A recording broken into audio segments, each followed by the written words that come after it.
In this demonstration you will learn how to use the delegate command in the view model so that you can bind to it from the view. Let's switch to Visual Studio. In the previous clip, you created this delegate command class. When you look into the code behind file of the customer's view, you can see in that class two button click event handlers. They call the methods move navigation and add of the view model. Now instead of these event handlers, let's use commands to connect the view with the view model. So first, let's define the command properties in the customer's view model. So let's open up this customer's view model class. When you scroll down in this class, you can see here the add method and the move navigation method. Now first, I add to these methods an object parameter so that they match the signature of the action delegate that is used by the delegate command. Let's also make these methods private, as they are private functionality of our customer's view model. Now let's scroll up to the constructor of this customer's view model class. Here in the constructor, let's initialize an add command property with a new delegate command instance. I press Ctrl- to add a using for the Wired Brain Coffee Customers App command namespace that contains the delegate command class. Now, as you know, the constructor takes an action delegate that has an object parameter.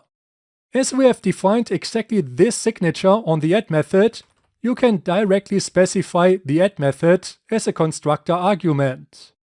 Now I press Ctrl- to generate the add command property in the view model. As you can see, Visual Studio generated it here at the top. I usually only define fields at the top, but not properties. So let me cut it from here, and let's scroll down and let's insert it here after the navigation side property. Now the add command is complete. It points to the add method of the view model. Now I copy this property and I paste it again, and I call the new property move navigation command. Let's also initialize this property in the constructor of the view model. So here, let's assign to that move navigation command property a new delegate command instance that points to the move navigation method of our view model. Now the view model is done. We have these two command properties and they are initialized with delegate commands that point to these two methods that we have here in the view model. The next step is to bind to the command properties from the view. So let's go back to the Solution Explorer and first let's open here the code behind file where we have defined the two click event handlers. These methods are now private, so you can't call them from here anymore. But as we have commands, you can delete these two event handlers from the code behind file of the customer's view. Now you see, this code behind file is very clean, the data context is initialized with the view model, and the data of the view model is loaded in the loaded event of this view. Now let's go to the customer's view SAML file and let's bind the command properties of the buttons. So let's scroll down in this file, and here you can see the add button, and the click event has the event handler button add click. Let's remove this click event and let's set instead the command property. Now let's use a data binding and let's bind to the add command property of the customer's view model that is in the data context. Also down here on the move button, let's remove here the click attribute from this button element and instead let's set the command property with a data binding.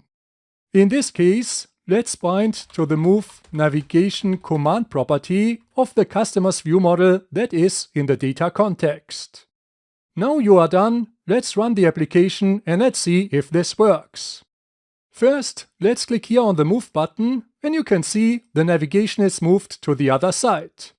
Next, let's select a customer and now let's click on the add button and you can see a new customer was inserted and it is also selected.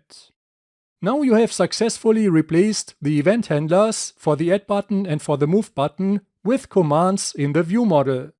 In the next clip, you will create a command for the delete button, and that command should only be enabled if a customer is selected.